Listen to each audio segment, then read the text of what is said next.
la relación contractual entre las plataformas digitales, conocidas como proveedores de servicios de intermediación en línea, y las empresas que ofrecen bienes y servicios en dichas plataformas, conocidas como usuarios profesionales, así como la relación entre los buscadores, a los que la ley se refiere como proveedores de motores de búsqueda en línea, y las empresas cuya página web está comprendida en esos buscadores. Tanto a las plataformas digitales como a los buscadores se les imponen una serie de obligaciones. Por ejemplo, el artículo 5 del reglamento establece el deber de reflejar los criterios que determinan la clasificación de las empresas dentro de la plataforma digital en la que operan. En principio, dichos criterios de clasificación deberían basarse en las características de los bienes y servicios ofrecidos a los consumidores en la plataforma digital y la importancia de tales características para los consumidores. Estas mismas obligaciones se imponen a los buscadores, con la exigencia añadida de que hagan referencia al diseño de los sitios web como criterio que determina el posicionamiento en buscadores. En ambos casos deberá indicarse si la clasificación preferente obedece al pago de las empresas a las plataformas digitales o buscadores. Además, conforme al artículo 7 del reglamento, las plataformas como Amazon y buscadores como Google o Bing han de indicar en las condiciones generales de contratación la posibilidad de dar un trato diferenciado tanto a los bienes y servicios que se ofrecen en las mismas como a los usuarios que operan en dicha plataforma o buscador. Ese trato diferenciado puede consistir en el acceso a información privilegiada sobre los datos de las empresas participantes o sobre los consumidores, una clasificación diferenciada y la posibilidad de obtener una remuneración por el uso de las plataformas o buscadores. Las obligaciones contenidas en este reglamento se encuadran únicamente dentro de la relación entre las plataformas o buscadores y las empresas que operan en los mismos, sin que directamente se proteja a los consumidores.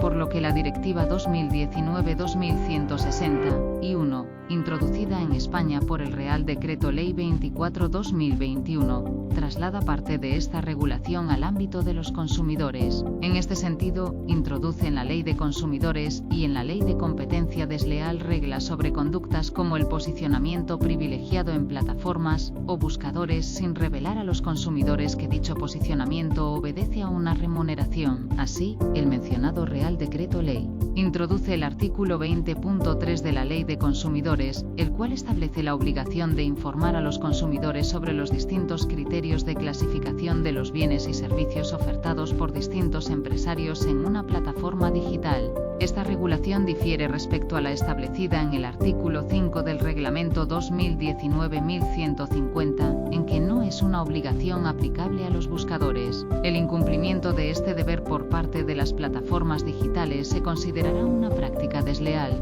en virtud del artículo 20.6 de la Ley de Consumidores. Dicho precepto debe interpretarse como una cláusula negra, por lo que la concurrencia del supuesto de hecho dará lugar siempre a una conducta desleal. Por otro lado, el artículo 26.2 de la Ley de Competencia Desleal considera una práctica desleal por engañosa con los consumidores el hecho de no informarles de que la clasificación de una determinada búsqueda está influenciada por pagos dirigidos a obtener un mejor posicionamiento. A diferencia de lo establecido en el artículo 20.3 de la Ley de Consumidores, pueden incurrir en esta conducta tanto las plataformas digitales como los buscadores. En cuanto a las reseñas, al margen del contenido del Reglamento 2019-1150, el artículo 20.4 de la Ley de Consumidores obliga a los empresarios a informar a los consumidores de que las reseñas han sido realizadas por otros usuarios que han adquirido o utilizado el bien o servicio. La consecuencia del incumplimiento de este deber de información a los consumidores es la que establece el artículo 20.6, es decir, se considera una omisión engañosa,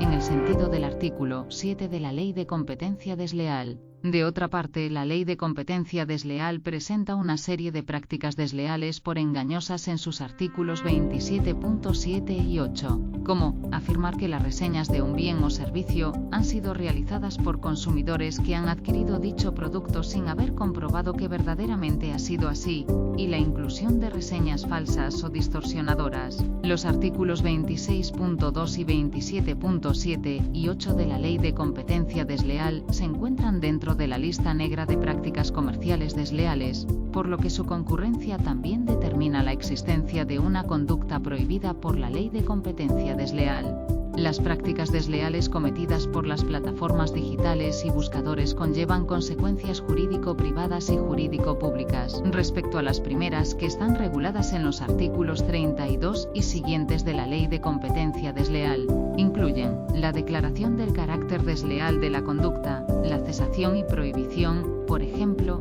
de incluir reseñas improcedentes, y la remoción o rectificación de aquellas reseñas improcedentes que ya estuvieran publicadas. En cuanto a las obligaciones de información sobre los criterios de clasificación, las medidas se basarían en el cese de la conducta omisiva mediante la imposición de la obligación de informar a los consumidores sobre dichos criterios de clasificación, y en su caso, su carácter remunerado. En ambos casos los consumidores podrían reclamar daños y perjuicios siempre y cuando llegaran a probar la culpa del sujeto infractor. También se prevén medidas accesorias como la publicación de la sentencia en la forma que determine el tribunal. Las consecuencias jurídico-públicas que se encuentran reguladas en los artículos 46 y siguientes de la Ley de Consumidores se basan fundamentalmente en la imposición de multas por la autoridad pública. También se contemplan sanciones accesorias como la rectificación del incumplimiento e incluso el cierre temporal del servicio en los casos de infracciones muy graves.